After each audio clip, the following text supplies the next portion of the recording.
Hi అండి. ఈరోజు నాటుకోడి గుడ్లు తీసుకొచ్చి మా వారు ఎగ్ పులుసు పెట్టమన్నారు. ఎగ్ పులుసు పెడదామని చకచకా ఎగ్స్ అయితే బాయిల్ చేశాను. తొక్క తీస్తుంటే రావట్లేదు ఫ్రెష్ అనుకుంటా. తర్వాత కడాయిలో ఆయిల్ వేసుకొని కూరగాయలన్నీ కట్ చేసి పెట్టుకున్నాను. ఉల్లిపాయలు కొంచెం ఎక్కువ కట్ చేశాను ఎగ్ పులుసులోకని.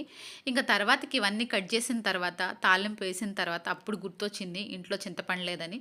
ఇక్కడ చింతపండుకైతే ఓ పెద్ద స్టోరీనే ఉండిద్ది. ఎక్కడా కూడా చింతపండు దొరకదు. చింతపండే కాదు మనం కొత్తలో వచ్చినప్పుడు కొన్ని కొన్ని వస్తువులు అస్సలు దొరకవు. వాటి పేర్లు తెలియకనో లేదంటే అవి ఇక్కడ అమ్మరో తెలియదు. చింతపండు అయితే అస్సలు యూజ్ చేయరు ఇక్కడైతే. ఇంకా కొన్నైతే ఎండుమిరపకాయలు, ఎండు కొబ్బరి, ఇంకా కొంచెం వేరుశెనగ గుళ్ళు ఇట్లాంటివైతే దొరకడం కొంచెం కష్టంగా ఉండేది వచ్చిన కొత్తలో. ఇప్పుడైతే రిలయన్స్ మార్ట్, జియో మార్ట్‌లు వచ్చినాయి గానీ, వాటిల్లో గూడా మన తెలుగు రాష్ట్రాల్లో ఉన్నంత క్వాలిటీ సరుకైతే దొరకదు. కాకపోతే మనం ఇక్కడ ఉండాలి అనుకుంటే మాత్రం ఇట్లాంటివైతే కొన్ని వస్తువులైతే తెచ్చుకోవాలి. ఇక మేమైతే ఎవరైనా ఇంటికి వెళ్తే వాళ్ళ చేత తెప్పించుకుంటాము. ఫైనల్‌గా అయితే నాకు ఎగ్ పులుసేమో గానీ ఎగ్ కర్రీ రెడీ అయింది.